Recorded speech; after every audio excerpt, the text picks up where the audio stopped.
Ni TV1 rero kuri Twitter ikaba yari yanditse mu gitondo igira iti mu karere ka Musanze umurenge wa Muhoza hari abantu bataramenyekana bibye kamera ishinzwe umutekano wo mu muhanda izwi ku izina rya Sofia yari ku muhanda Kigali Musanze hafi y'ishuri rya VVI nkuko bari babigarutseho. Hanyuma barangije bataginga Musanze district na karere ka Musanze ndetse na polisi y'u Rwanda. Hanyuma mu kanya gatoya polisi y'u Rwanda ikaba yaje guhitanika kuri Twitter yagize iti muraho ati amakuru mutangaje ni binyoma, ati turabagira inama yuko mbere yo gutangaza inkuru mukwiye kubanza kubaza inzego zibishinzwe. Uti murakoze cyane. Akaba ari polisi y'u Rwanda akomeje kugenda ibigarukaho isubiza TV1. Nyuma gato rero TV1 yaje guhindura iya message yari yatanze, bagira bati mu karere ka Musanze umurenge wa Muhoza hari abantu bataramenyekana bangije urusinga rwa kamera ishinzwe umutekano mu muhanda izwi ku izina rya Sofia yari ku muhanda Kigali Musanze hafi y'ishuri rya VVA, n'ubundi bashyiraho polisi y'u Rwanda ndetse na Musanze district na karere ka Musanze. Hanyuma rero abantu batandukanye niki bavuze kuri tweet ya TV1, haragize ati nuko bishima ibyiza iti ibagejejeho. Undi yagize ati uriya wafashe amafoto y'urwo rusinga se ntabwo yageze kuri tere ngo atubwire ibyo amaso ye yabonye. Undi ati mu kanya ntimwari mutubwiye ko bayibye.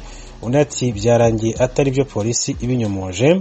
Undi ati ariko mwagiye mureka gutangaza ibintu bitari byo koko. Ati barabasubije murabisiba none muzanye iby'urutsinga. Ati none se urutsinga rw'amashanyarazi rwose rujyana muri kamera gusa cyangwa se rujyana n'ahandi umuriro? Ni byagiye bigaruka. Undi ati TV1 mugira ibihuha kweri. N'abaturage batandukanye reaction y'abaturage batandukanye bagiye bagaruka kuri tweet ya TV1 nyuma yuko polisi rero y'u Rwanda ikomeje kugenda ibasubiza. Ibi rero navuga yuko Sugambire TV1 isa nkaho nyine ikoze inkuru nk'ingi wenda polisi kagira icyo nayivugaho. Ngira ngo muranibuka ko muri studio ubwo Kenisi yagiraga gutya baganira ku bijyanye n'umuvuduko byo zira kamera zandikira abantu mu buryo twakwita ko budasobanutse. Gusa nyuma biza no kugaragara ko kuko ari ikibazo kuko n'umukuru w'igihugu cy'u Rwanda yaje kugira icyo abivugaho, avuga yuko polisi y'u Rwanda yabararengereye ko bakwiye kugabanya n'umuvuduko asubira kuri 40 nkuko umukuru w'igihugu cy'u Rwanda nabigarutseho muri studio rero za TV1 na Radio 1. Ubwo rero KNC yari kumwe na Mutabaruka baje guhamagara polisi y'u Rwanda, umuvugizi wa polisi y'u Rwanda CP John Bosco Kabera baza kubihariraho cyane, baza kubivugaho cyane ngira ngo biza no kurangira abavugizi wa polisi y'u Rwanda CP John Bosco Kabera akubye telefone. Sugambire navuga yuko TV1 ikoze ku nkuru nk'izi ngizi cyane inkuru zo kuvugira abaturage, ugasanga rero polisi y'u Rwanda wenda haruko batabyumvishe kimwe. Gusa iby'iyi kamera ikiriho nuko polisi y'u Rwanda icyo yavuze nuko bashobora kuba bakoze iriya tweet batigeze bavugisha inzego zibishinzwe kugira ngo zibahe amakuru ya nyayo, niba koko kamera yibwe, niba ari urusinga rwacitse cyangwa se rwaciwe.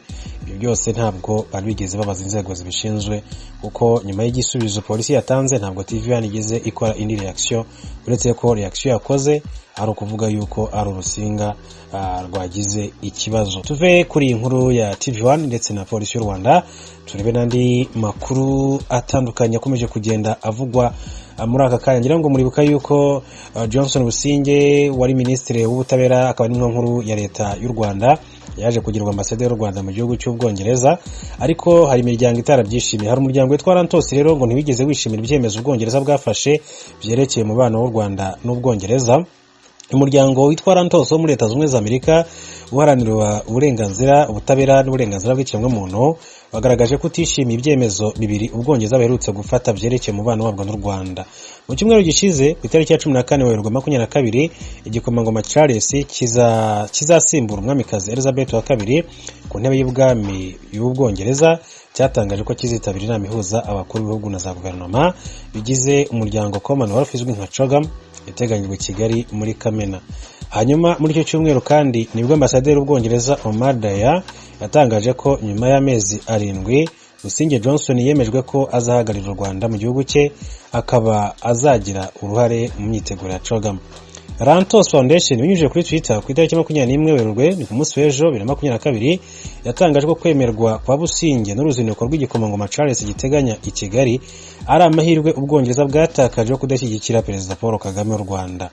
Uyu muryango wagize uti Kagame yabonye insinzi ebyiri muri iki cyumweru, ubwami bw'Ubwongereza bwo bwatakaje amahirwe abiri yo kutamushyigikira. Icyambere Ubwongereza bwemeje ku mugaragaro washimuse Rusesabagina Paul akanamutoteza witwa Businge Johnson ambasaderi mushya w'u Rwanda mu Bwongereza. Icya kabiri, igikomangoma Charles cyemeye kwitabira CHOGM mu Rwanda muri Kamena, ati byashoboka ko aho Rusesabagina afungiye mu buryo butubahirije amahame mpuzamahanga y'uburenganzira bw'ikiremwamuntu, ati byakurikiwe n'urubanza rw'ikinyoma. Rantos ivuga ko Ubwongereza bwakurikiye umurongo wa Perezida Paul Kagame bwanga gushyigikira uburenganzira bw'ikiremwamuntu, ubutabera na demokarasi, kandi ngo ni igisebo kuri bwo, no kuvuga Ubwongereza. Uyu muryango ni imwe mu yagerageje kuburizamo iyemezwa rya Businge ambasaderi w'u Rwanda na CHOGM kugira ngo ntizabere i Kigali, ibishingiye kuri dosiye y'umufungwa Paul Rusesabagina ukurikiranwa n'ubutabera n'ibyaha by'iterabwoba. Iyi miryango hamwe na bamwe mu bagize inteko ishinga amategeko mu Bwongereza byemeza ko Rusesabagina yatawe muri yombi na leta y'u Rwanda muri 2020, ngo yabanje gushimutirwa i Dubai muri Leta Zunze Ubumwe z'Abarabu, ngo ibyo bikaba byaragizwemo uruhare rukomeye cyane na Businge wari minisitiri w'ubutabera n'inkungu ya leta mu Rwanda. Ariko u Rwanda rwo rwemeza ko Rusesabagina atashimuswe, ahubwo yageze i Kigali yashutswe n'inshuti ye y'umuvugabutumwa yamubwiye ko barimo kwerekeza mu Burundi. Perezida Kagame nawe yigeze kubishimangira ati niwe wizanye ku bushake kuva aho yavuye kugera hano mu Rwanda, nta cyaha na kimwe kigeze gikorwa, nk'uko umukuru w'igihugu cy'u Rwanda Perezida Paul Kagame yakomeje kugenda abigarukaho. Tuve kuri iyi nkuru turebe n'andi makuru atandukanye akomeje kugenda avugwa. Abaturage b'ikirwa cya Gihaya mu karere ka Rusizi mu burengerazuba bw'u Rwanda basabye abadepite kubakorera ubuvugizi ikibazo cyo kwimurwa badahabwa ingurane zikwiye imitungo yabo kigahagarara. Mugenzi wacu Temistokle Mutijima yadukurikiraniye iyi nkuru. Ikibazo cy'imurwa ritavugwaho rumwe ry'abatuye Gihaya kimaze imyaka isaga 6 nicyo kibanzweho mu by'aba baturage babajije izi ntumwa za rubanda. Ubutaka bw'icyo kirwa bungana na hegitari 68 burashakwa n'ikigo cy'ishoramari mu by'amahoteli Kigali View Hotel and Apartments Limited, ariko abahatuye ntibemeranya nacyo ku ngurane bahabwa. Ibi ari nabyo bongeye gusubiriramo abadepite babasaba ko babavuganira iki kibazo kikabonerwa umuti. Rero banyakubaha honorable muri ntumwa za rubanda turabatumye mutugereze iyi kibazo aho gikwiriye. Ubutaka bw'akagari ka Gihaya bufatwe nk'ubutaka bubarirwa mu murenge w'umujyi mu karere kunganira umujyi wa Kigali, kuko nta giciro nyirizina gifatika buhabwa niyo bagiye kugurisha, ntabwo bumvikana baragenerwa. Icyo mudufasha ukuntu umuturage wo ku Gihaya ubwo agiye kwimurwa azabaho gute, kuko ikibazo dufite nimba nge Fideli mfite abana 12 cyangwa mfite 5 cyangwa 4, ariko bakampa amafaranga atahagije naho ngiye kwimukira. Impungenge z'imibereho yabo nyuma yo kwimurwa ku Gihaya hamaze kubarwa nk'ahagenewe ibikorwa by'ubukerarugendo, abakihatuye barazishingira ku buzima bavuga ko ari bubi bagenzi babo bimutse mbere babayemo aho bagiye.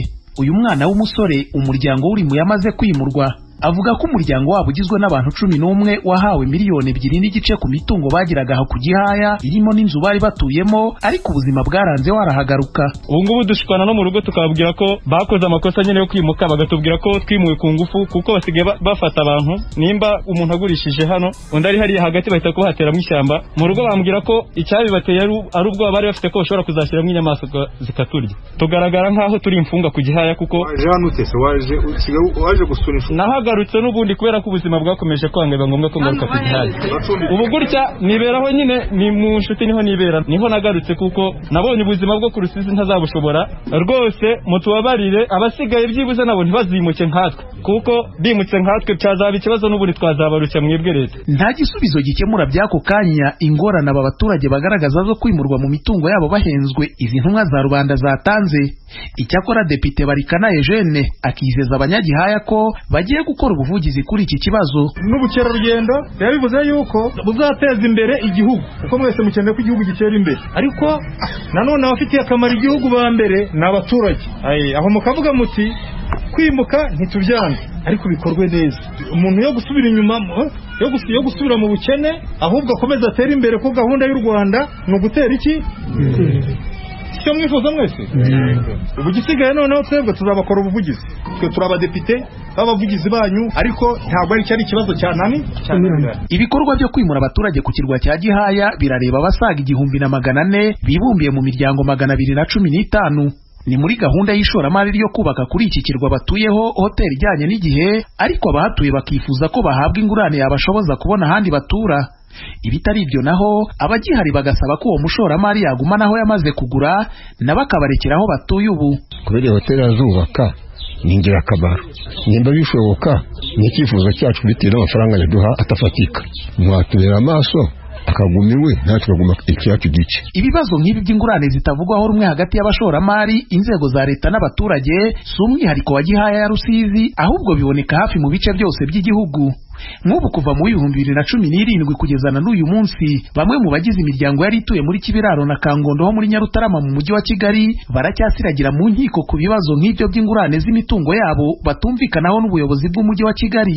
Temistokle Mutijima, Ijwi rya Amerika mu burengerazuba bw'u Rwanda. Tukiri mu Rwanda, agiye gushira umwaka n'igice mu gihugu hatangiye uruganda rwenga inzoga y'ikigage mu buryo bwa kijyambere. Gusa icyo kigage kiracyari yanga ku masoko. Ubuyobozi bw'urwo ruganda rwabwiye Ijwi rya Amerika ko rwahuye n'imbogamizi z'ibikoresho bigihenze cyane. Mugenzi wacu Eric Bagirubusa yasuye urwo ruganda. Iyi ngiyi idufasha gukonjesha ikigage kugira tubone uburyo dushyiramo soda bituvangira amaha kaza amaha ngaha hano muri firingi rero amacupa turukariye. Umwaje Sirene wase ushinzwe gukurikirana imirimo yo kwenga inzoga y'ikigage mu ruganda Speak Limited ruherereye mu murenge wa Runda ku Kamonyi mu majyepfo y'u Rwanda arasobanura Ijwi rya Amerika inzira banyuramo benga ikigage. Aha muri pasto rero, pasto ishinzwe kwica mikrobe zose zasigaye mu kigage. Ibishyushyu biri kuri 60 bigakomeza gutya. N'uburyo butamenyerewe mu Rwanda butandukanye n'uburyo bwa gakondo. Uruganda Speak Limited rumaze umwaka n'amezi make rutangiye kwenga ikigage mu masaka n'ibigori. Ituro niryo zina bahaye icyo kigage kiri mu icupa rya santilitiro 50. Umwari Delphine Uwimana, umuyobozi w'uru ruganda, yatubwiye impamvu y'iki gitekerezo cy'uruganda rw'ikigage ku Kamonyi. Nubwo ari uruganda rw'ubucuruzi ariko inyungu nyinshi zari zo mu gufasha abaturage, cyane cyane ko icyo gihe hari impungenge y'isoko ry'amasaka. Ikindi hari ukubona ikigage cy'umwimerere ko cyujuje ubuziranenge. Ikigage waba ufite ubukwe abantu ukajya bapfundurira nta uhereza ikibido ngashyireho umuheha, nta uhereza igicuma, cyane ko bigenda binaba bike kwisi binacika niko navuga. Ijwi rya Amerika ryabajije ubuyobozi bw'uruganda Speak Limited umwihariko w'iki kigage bitandukanye n'ikindi kigage rubanda basanzwe bamenyereye mu buryo bwa gakondo. Abantu bagenda basobanuka bakeneye ibintu byujuje ubuziranenge, wanywera hariho hose nta pfunwe ufite, watwara ukamaza igihe ushakiye nta kibazo ufite ngo bizangirika. Rero uruganda nicyo rwaje gukemura cyane. Abantu babone cya kigage nyarwanda bari bamenyereye, ariko naho kije mu buryo buvuguruye. Kiza ari ikigage ariko kiramba, gifundikiye mu icupa, gitwarika mu ikese, kijya muri figo, kandi cyane cyane n'amasaka abone n'agaciro kuko ubona ko yarata